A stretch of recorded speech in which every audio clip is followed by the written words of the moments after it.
think that one of the really powerful things is that people came together in a lot of places and managed to slow the rise of coal.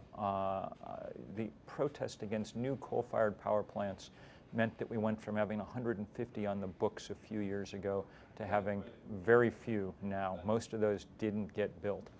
Partly that had to do with the economics of coal and gas, partly it had to do with regulation out of the EPA, largely it had to do with good organizing on the ground all over the country.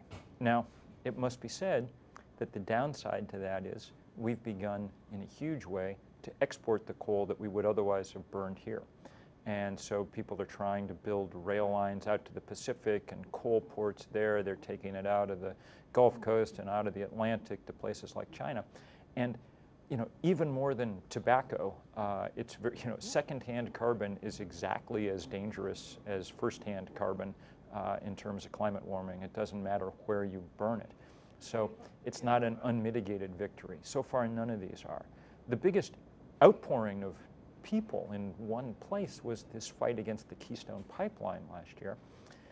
The biggest civil disobedience action in 30 years on anything. 1,253 of us went off to jail. Now, it's not a victory, not yet, at best a kind of temporary one.